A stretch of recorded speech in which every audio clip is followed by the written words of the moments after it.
समस्या आम जीवन में बिना कारण आसी न थाए। समस्या आसवा यह इशारा करिथाए कि आमे आमर जीवन में एबे बहुत किछि बदलैबार अछि। नमस्कार बंधुगण, आपण मानंकु मोर एही चैनल को स्वागत। आज रही ज्योतिष कार्यक्रम समस्त धनुराशि व्यक्तिविशेष मानक पाई बहुत ही अधिक गुरुत्वपूर्ण रही अछि। आज रही भिडियो रे आमे आलोचना करिबा धनुराशि 2026 एप्रिल मासटी किपरि रहिबा। एही एप्रिल मासरे आपण मानकर भाग्य रे कौन सब बड़ परिवर्तन आसीबा, आपणकु केउ खुशी खबर प्राप्ति हेबाकु जाउअछि। एही एप्रिल मासर संपूर्ण मासिक राशिफल विषय रे आलोचना करिबा। एही एप्रिल मासरे आपणकर स्वास्थ्य किपरि रहिबा, आपणकर शिक्षा क्षेत्र किपरि रहिबा, आपणकर प्रेम जीवन, वैवाहिक जीवन, आपणकर भाग्य, क्यारियर एवं व्यापार वाणिज्य उपरे विस्तार भाव आलोचना करिबा। नवग्रहंकर स्थिति मध्य देखिबा, नवग्रह कि प्रकार फल देबारे सक्षम हेबे। शेषरे अशुभत्व प्रदान करुथिबा ग्रह मानक पाई किछि विशेष प्रतिकार मध्य जानिबा। सेथिपाई भिडियोटी को शेष पर्यंत देखंतु। चलंतु आरंभ करिबा एही कार्यक्रम, जाहाकि आपणकर जन्म राशि चंद्र राशि उपर आधारित।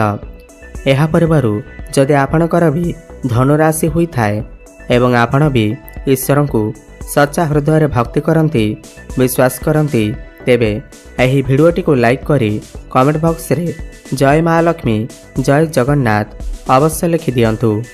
तो सबुठ प्रथमे जानिबा एही एप्रिल मासरे धनु राशि रे नवग्रहंकर स्थिति किपरि रहिबा। जेबे एप्रिल मास आरंभ हेबा तो धनु राशि रे नवग्रहंकर स्थिति किछि एही प्रकार रहिबा जेमिति आपण स्क्रीन ने देखुछंती। देखंतु आपणकर हेउछि धनु राशि। आपणकर राशि रो अधिपति हेउछंती देवगुरु बृहस्पति एवं बृहस्पति एही एप्रिल मासरे आपणकर सप्तम भाव रे आपणकर मार्गीय अवस्था रे रहिबे। आपणकर तृतीय भाव रे राहु एवं बुध विराजमान रहिबे। चतुर्थ भाव रे सूर्य, मंगल एवं शनि विराजमान रहिबे। पंचम भाव रे शुक्र एवं आपणकर भाग्य भाव माने नवम भाव रे केतु विराजमान रहिबे। एबे आसंतु जानिबा एही नवग्रह माने एही एप्रिल मासरे आपणकु किपरि फल प्रदान करिवे। ध्यान देई सुनंतु। सबुठ प्रथमे जानिबा आपणकर स्वास्थ्य किपरि रहिबा एही एप्रिल मास 2026 रे। बंधुगण, प्रथम भाव होई थाए आपणकर स्वास्थ्यर भाव, आपणकर इम्यूनिटी सिस्टम रा भाव एवं प्रथम भावर अधिपति हेउछंती देवगुरु बृहस्पति एवं बृहस्पति आपणकर सप्तम भाव रे विराजमान अछंती। देखंतु एही मासरे बृहस्पतिंकर स्थिति बहुत ही अधिक भल अछि।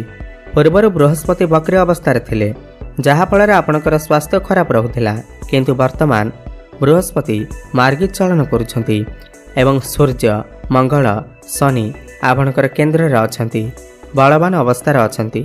शुक्र मध्य भल स्थान रे अछंती। तो एही मासरे आपणकर स्वास्थ्य बहुत ही अधिक भल रहिबा।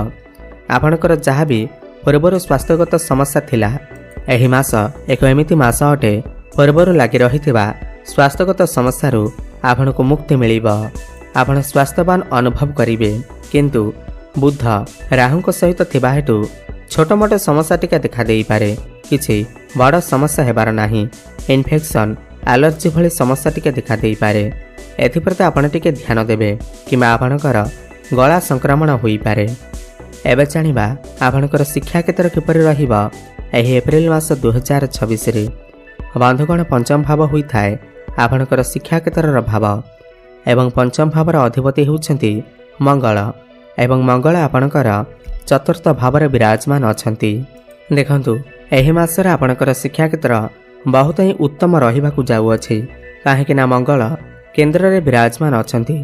पुणी 14 एप्रिल को सूर्य मध्य आपणकर पंचम भाव को आसीबे, ताहा पुणी उच्च अवस्था रे आसीबे। पूरा गोटे वर्ष भितरे एमिति एक समय आसी थाए जे जेतेबेले सूर्य उच्चस्थ होई थांती। एही समय रे जदि आपणकर किछि एग्जाम अछि, कॉम्पिटिटिव एग्जाम अछि, तेबे सेथिरे आपण निश्चिंत भाव रे उत्तीर्ण करिवे। सूर्य उच्चस्थ हेबा हेतु आपणको समस्त कंपिटिशन ने समस्त परीक्षा रे आपणको सफलता अवश्य प्राप्ति हेबा। ଆପଣ କିଛି ବଡ଼ କରିବାକୁ ଚେଷ୍ଟା କରିବେ। ଆପଣଙ୍କର ମନ ପାଠପଢ଼ାରେ ଲାଗିବ। ଆପଣ ଉଚ୍ଚଶିକ୍ଷା କରିବାକୁ ବାହାରକୁ ଯାଇପାରନ୍ତି। ମନପସନ୍ଦର କଲେଜରେ ଆପଣଙ୍କର ଆଡ଼ମିସନ୍ ହୋଇପାରେ। ଏହି ମାସରେ ଏମିତି ଦେଖାଯାଉଛି କି ଆପଣ ଆପଣଙ୍କର ପାଠପଢ଼ାରେ କିଛି ନା କିଛି ବଡ଼ କରିବାକୁ ନିଶ୍ଚୟ ଚେଷ୍ଟା କରିବେ। କୌଣସି ଫର୍ମ ଫିଲ୍ଅପ୍ ଆଦି କରିପାରନ୍ତି।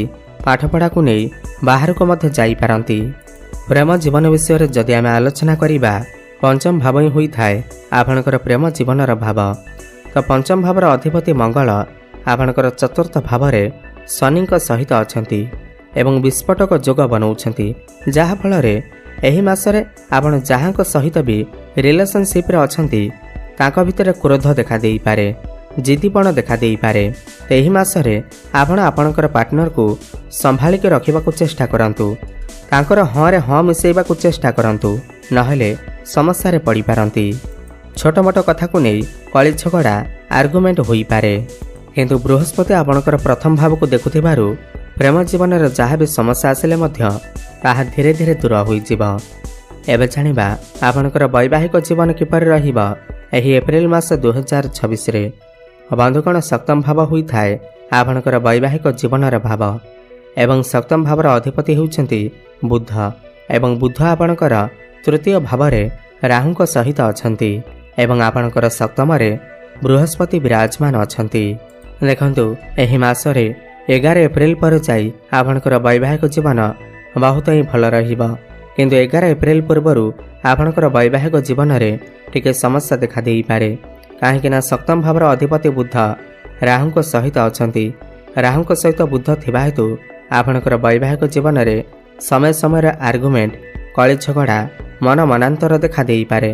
ହଠାତ୍ ଝଗଡ଼ା ହୋଇପାରେ କିମ୍ବା ଆପଣଙ୍କର ଯିଏ ବି ଲାଇଫ୍ ପାର୍ଟନର ଅଛନ୍ତି ତାଙ୍କର ସ୍ୱାସ୍ଥ୍ୟରେ କିଛି ସମସ୍ୟା ଦେଖାଦେଇପାରେ। ଦୁଇଟି ମଧ୍ୟରୁ କୌଣସି ବି ଗୋଟିଏ ହୋଇପାରେ। ହୁଏତ ଆପଣଙ୍କର ସମ୍ପର୍କରେ କିଛି କଳି ଝଗଡ଼ା, ମନ ମନାନ୍ତର ହୋଇପାରେ। ହୁଏତ ଆପଣଙ୍କର ଲାଇଫ୍ ପାର୍ଟନରଙ୍କର ସ୍ୱାସ୍ଥ୍ୟରେ କିଛି ସମସ୍ୟା ଦେଖାଦେଇପାରେ। ଏଥିପ୍ରତି ଆପଣ ଟିକେ ଧ୍ୟାନ ଦେବେ। କିନ୍ତୁ 11 ଏପ୍ରିଲ ପରେ ବୁଧ ଯେତେବେଳେ ଚତୁର୍ଥ ଭାବକୁ କେନ୍ଦ୍ରକୁ ଚଳନ କରିବେ, ଆପଣଙ୍କର ବୈବାହିକ ଜୀବନ ବହୁତ ହିଁ ଅଧିକ ଭଲ ରହିବ। ସମ୍ପର୍କ ବହୁତ ଭଲ ରହିବ। ଖୁସିର ଲହରୀ ଲାଗି ରହିବ।